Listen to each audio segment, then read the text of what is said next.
Hello everyone, this is part 16 of What If Naruto Was in Rosario Vampire, and I hope you guys enjoy this video and to like, to subscribe, to share, and check out the playlist, to see more comment down below.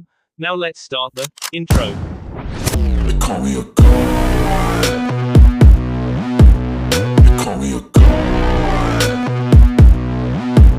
They call me a god. Join my membership, the perks are great. It's in the description. Be sure to like and subscribe, it gives me more motivation. Enjoy. She slowly opened her eyes. It took her a moment to orient herself. She was lying in a strange bed and the room was dark. She could see in the dark and looked about. From the small bed she was in, she guessed she was in the academy infirmary. The next thing she noticed was someone sitting in a chair next to her bed. His head was lolled back and he was snoring. I cannot believe I have actually missed the sound of his snoring, was the first thought that crossed her mind. The second, he actually stayed with me, I am so glad. She reached out and gently shook his arm. Naruto, she called out to him. At the sound of her voice he began to stir awake. He opened up his eyes and saw Mocha looking at him with a small smile. Mocha-chan, you're awake. I am Uzumaki Naruto, she said. Her smile widened a bit. Are you aware that you just called me Mocha-chan? Yeah, he rubbed the back of his head. I'm still allowed to write. Of course, she looked at him questioningly. Can you tell me why I am here? Don't you remember what happened? She shook her head slightly. The last thing I recall was watching your transformation. Huh, well I guess forgetting everything must be a side effect. He related to her the details of the attack. Mocha listened to his words with a calm face. So, I tried to kill you, she said softly. He grinned at her. Well, it's not the first time. She did not react to his little joke. I am so sorry, Naruto. It seems that once again I tried to hurt you. Please forgive me. Reaching out, he gently took a hold of her hand. There's nothing to forgive, Mocha-chan. I know it wasn't your choice to attack me. She glanced down to where their hands were and a light blush touched her cheeks. Thank you. You're very welcome, Mocha-chan. Naruto glanced out the window. You've been here all night. It'll be morning soon. I'm sure as soon as the doctor comes back in to check on you, he'll release you.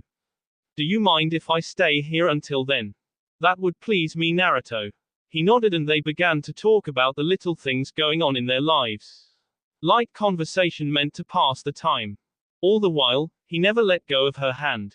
XXXXXXXXXX. Mako is S, Kiriya spoke while reading. Did she reveal anything before she was killed? Hikato asked. If she had, wouldn't you be in a cell right now? Kiriya asked. Well, that is something at least. Hikato let out a disappointed sigh. Midu, Mizuki, and now Mako, we have lost our best people because of Naruto. Even worse, the plan is in jeopardy. Why don't I have a go at him?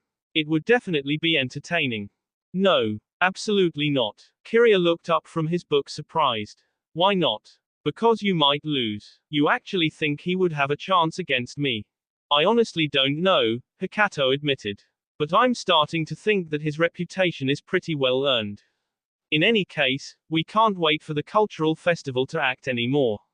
We have to push forward our plans. Kiriya looked back down at his book. Maybe we should just forget about the plan. What? What are you talking about? We've been aiming towards this for 3 years. Everything we've done, from creating antithesis to my becoming committee president, was all just to make this happen. How can you even suggest we stop now when we're so close? Well, my motivations are a little bit different from yours, Kiriya said calmly as he read. I'm not out for revenge or looking to destroy anything. I just found all this to be really entertaining. You also happen to be my best and only friend, so I wanted to help you with your dream. But there's no point in continuing this if it gets you killed. I'm not stopping until I get my revenge, Hikato answered, his voice and tone rigid. Kiriya glanced at him over the top of his book. Even if it KSU. So long as I get my revenge, I don't care what happens after that, Hikato said. Kiriya went back to reading. Fine, you always were stubborn. Hikato nodded, he knew his friend well. Kiriya would back him no matter what. We'll forget all about the cultural festival, we'll begin as soon as the headmaster returns. XXXXXXXXXX. Hikato. The president had been on his way to a committee meeting when he'd heard his name called. He stopped and turned about to see someone approaching him. Ah, Naruto, I haven't seen you in any committee meetings lately. You know, as a class representative, it's your duty to attend them, you know. He gave Hikato a big friendly smile. Sorry, but I've had more important things to deal with. Fighting antithesis, for example. Really? Hikato began walking again and Naruto fell into step beside him. May I ask how it is going? Oh, it's going well. As a matter of fact, I don't think antithesis will be a problem for too much longer. You have said that before, Hikato pointed out. Yes, but now I'm even more certain than I was before. His smile got brighter and his voice even friendlier. You see, I was attacked yesterday by one of them, some girl, she never did mention her name. I trust you are all right. Not a scratch on me. But someone who is very precious to me was also attacked and she had to spend the night in the infirmary. Fortunately, she was fine. Well, I am glad to hear that. Was this precious person Mocha? There is a rumor going around that she was in the infirmary. Naruto nodded. The rumors here sure go around fast, don't they? Yeah, it was Mocha. The outcast Ayashi who did it got SD up by me. You ked her. Hikato sounded surprised. Wouldn't have been better to have taken her prisoner? Yeah, I gave her one chance to give up. After that I didn't give her any more chances. To be honest, I didn't really want to spare her, not after she attacked Mocha. But anyway, that has nothing to do with why I'm sure antithesis is finished. Oh, then why do you believe that? Naruto looked directly into the taller boy's eyes. Hikato thought they might have flashed red for an instant. Because I think I know who their leader is, and I'm going to K him. Naruto sounded pleased. Whoever the girl was, she no doubt got her orders from him. So as far as I'm concerned, he was the one who caused Mocha to be hurt. And you are going to K him for that. That's right, anyone who attacks someone I care for becomes my enemy and gets no mercy. Naruto chuckled. I just wish there was some way I could tell the person to his face I was going to K him. He glanced back up at Hokuto. But that's impossible, of course. Of course, Hikato responded easily. Well, I just wanted to say, hi, sir, I'll be going. You're not coming to the meeting. I'd sooner chew my own arm off. Hikato looked at him carefully. You're really a very cruel person, aren't you? Naruto laughed. You have no thing idea. XXXXXXXXXX. In a deluxe apartment in Tokyo, a man was lying unconscious on the floor. He had just been attacked and his mind ransacked. Come the morning, he would only remember feeling faint and passing out. He would make an appointment to see his family doctor. He was just an ordinary man, a local who had a job of collecting the weekly rent and checking on the vacant apartment to make sure it was still in good condition. He had no idea of the significance of the apartment or its last resident. Remember, we must leave everything as we found it, a man in black robe with red clouds said. If they realize this apartment is known to us, our efforts will all have been wasted. I know, the other man sighed. He was going through a stack of envelopes. I wish we could have found this place a year ago. That would have made things simpler, the first man agreed. He was going through the empty drawers of the desk in the bedroom. However, Konoha made every effort to keep his location hidden. Everything that touches on him is an S+ rank secret. We are fortunate to have learned this much. Kisame glanced into a mirror. He smiled at the powerful blue-skinned ninja looking back at him. When they exited the apartment, he would have to restore his henge and look like a typical short businessman. He would even have to appear in a business suit. When we're done here, we're going to a geisha house, right? Itachi let out an annoyed sigh. We are here on a mission, we are not here for pleasure. Hey, we're doing the mission. All I'm saying is we'll have a little free time, right? Itachi was about to admonish his partner when he suddenly began coughing. Are you all right? Kisame called from the living room. Itachi noted the small amount of blood on the hand that had covered his mouth. He quickly took out a handkerchief and wiped both hand and mouth clean. I am running out of time. I am fine. He called back serenely. You've been coughing an awful lot lately. Maybe while we're here you should see a doctor. I am fine, Itachi repeated. Besides, I have no reason to see a doctor. There is nothing that can be done at this point. Kisame was going through the letters and finding nothing but old bills and advertisements. He then came across an open envelope with no return address or postage. Hello, what have we here? He quickly pulled out the single sheet of paper that was inside. Yukai Academy, a private high school for the gifted. Kisum laughed. Have you found something? I think so, Kisum said happily. This definitely calls for a celebration. We're definitely going to see some geishas. XXXXXXXXXX. At the student police headquarters, Kuyu was up and about. He'd recovered quickly and refused to believe Naruto's description of events. His pride would not accept that any lowly rogue monster could have controlled him so easily. Spotting Naruto, he looked up and nodded. I am told that Mocha has been released and is fine. She is, Naruto confirmed. But I won't forget the fact she was hurt. Kuyu grinned. Sounds like you're eager to act. Yeah, you might say that. Well, in that case, I have some good news for you. The headmaster will be returning tomorrow night. Perfect. Now I'll finally be able to talk to him and deal with that smug bastard. He gave Kuyu an excited grin of his own. I can't wait. So are you okay? Mocha, Yukari asked. I am fine, she answered. I merely needed some time to recover. Are you sure you want to come with me to meet the headmaster tonight? Naruto asked. Certainly, Mocha said. If for whatever reason he refuses permission to deal with who you suspect, I will convince him. You know, if you're planning on threatening him, that might not be wise. Naruto pointed out. A small amount of intimidation should be sufficient. So who is it you're planning to arrest? Yukari asked. You know I can't tell you that. Naruto said as he ate his lunch. Yukari looked unhappily between Naruto and Mocha. You two keep a lot of secrets from me, don't you? I'm sorry, Yukari, but it has to be this way. Naruto said. I'll tell you all about it after it's over. XXXXXXXXXX. That evening, the two of them approached the headmaster's residence to find the door already open. They shared an uneasy look. This can't be good, Naruto muttered. They quickly entered to find 4 men in black lying unconscious in the grand hallway. But much worse was the sight of the headmaster himself lying at the top of the stairwell in a pool of blood. What the hell happened here? Naruto ran up the stairs to check on the headmaster. Not only was he still alive despite a gaping wound in his back, he was somehow still conscious as well. Relax, headmaster. I'll get you to the infirmary right away. No, the man gasped weakly. Forget me, you must stop him. My Naruto, you really are very persistent. Hikato stepped out from behind a nearby column as Kiryu stepped out from behind another. Naruto noted that Hikato seemed to have a rosary in his right hand. You really have no idea when to let something go, do you?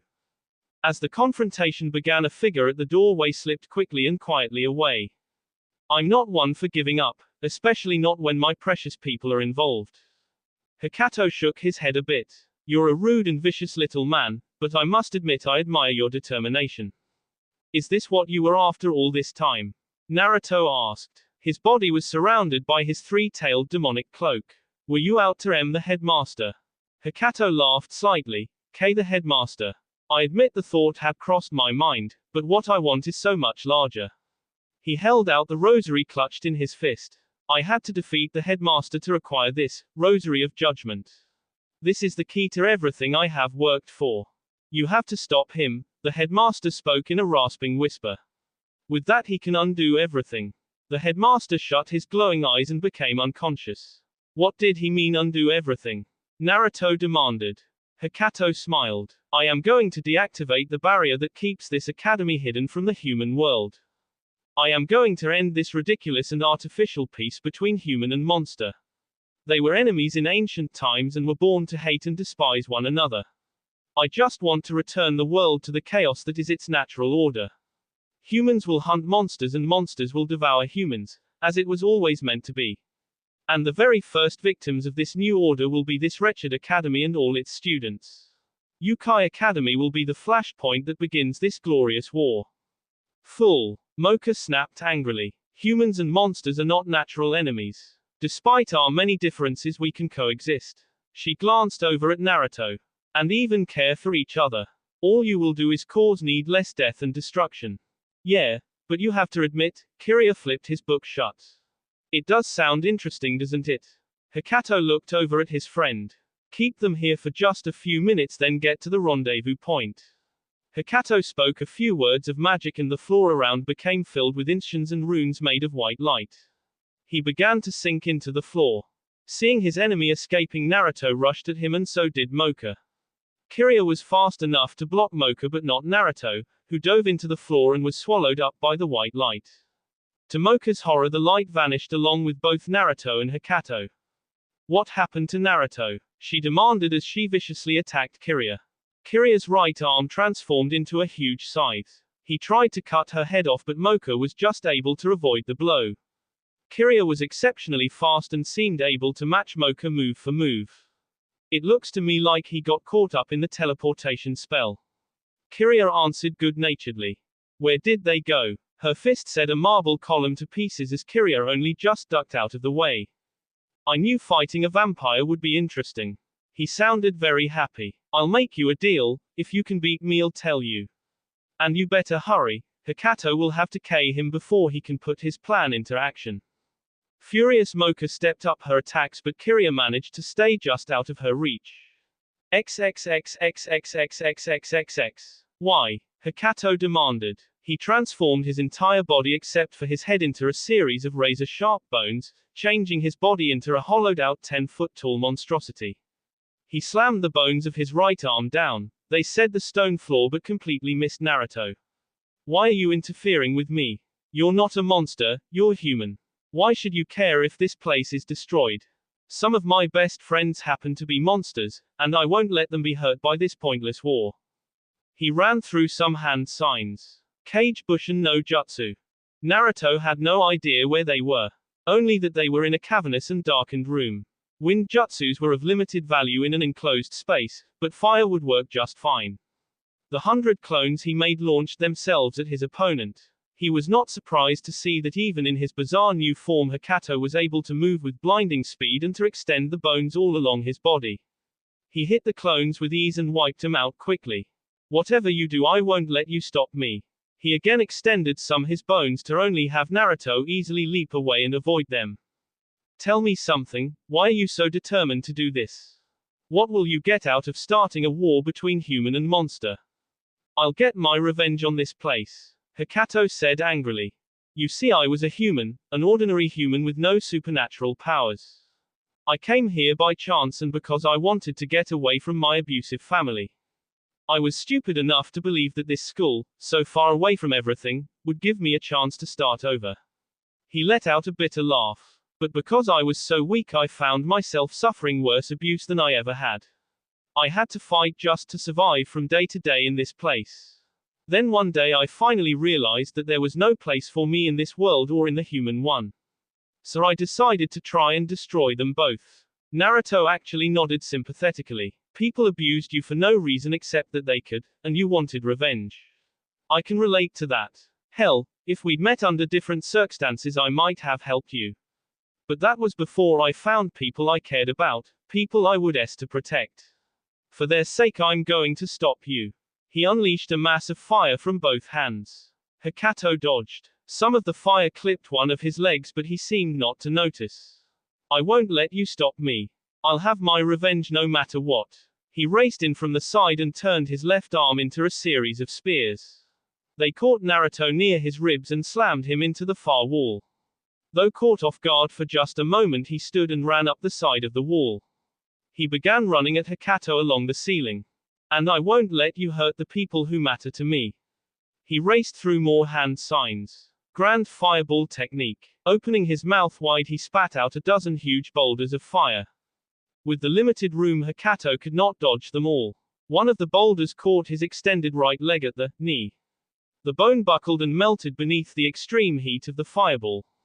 Hikato cried out in pain as he stumbled and collapsed. All his speed and agility were now worthless as he had only one leg now. I've got you now. Naruto leapt down and tackled him. He wound up standing on Hikato's bony chest, looking down into his still human face. It's over. Though defeated, Hikato looked up at Naruto and began laughing. In his bony right hand he held out the rosary he'd taken from the headmaster. Do you know what the power of this rosary is? You already said it would let you lower the barrier around the academy. True, Hikato agreed. But you see, its basic power is to create or dissolve any seal or barrier. He pressed the rosary to Naruto's cloak. Naruto felt the power that was filling him just go. It drained away in an instant. The cloak and all of the Kyuubi's power simply left him. Before Naruto could even react, Hakato's left hand transformed into a single massive blade. Hakato drove it into and through the middle of Naruto's chest. XXXXXXXXXX. You'll never be able to defeat me. Kiriya mocked her as he again stayed one step ahead of her. Damn it, you coward. Stand and fight me if you dare. Why would I do that? Kiriya asked, amused. I only have to keep you occupied. Meanwhile, your precious Naruto is fighting for his life somewhere. He was enjoying his battle against a fearsome vampire and thought he would be able to defeat her. That was when he suddenly slipped and went sliding across the floor. Ice. Why is the floor covered in ice? What have you done with Naruto? A woman's furious voice demanded. Kiriya found himself ducking to avoid a set of razor-sharp claws. Kurumu flew past him and then rose into the air. She was looking mouse and ready to come at him again.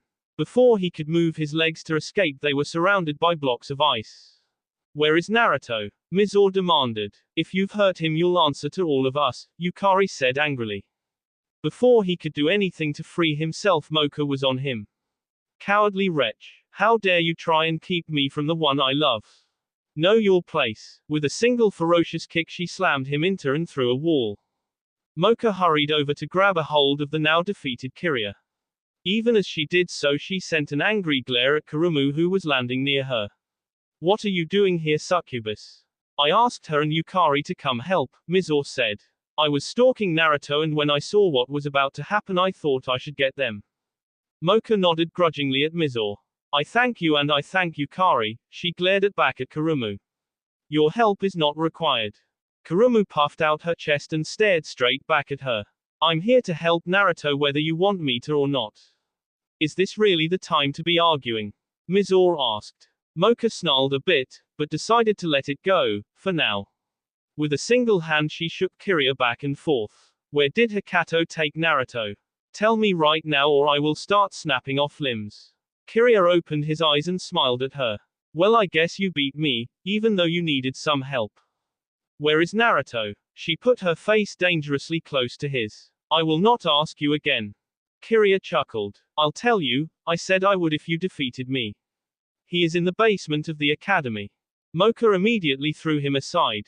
I am going to him. You three keep an eye on Kiriya and get the headmaster and his guards to the infirmary. She gave none of them a chance to argue. She was surrounded by black fire and then gone. XXXXXXXXXXX. Naruto felt the pain through him as the blood filled his mouth. For what it is worth, I am sorry we had to be enemies. Hakato said. Me too. Naruto thought but could not say. The Kyuubi's power was completely gone, but not his own. With one swift clean motion he pulled out a kunai. He surrounded it with his wind chakra. Then with an easy flick of his wrist he threw it. He took a certain satisfaction at Hakato's look of surprise just before the kunai struck his forehead. Given they were only a few feet apart, there was no way for him to dodge.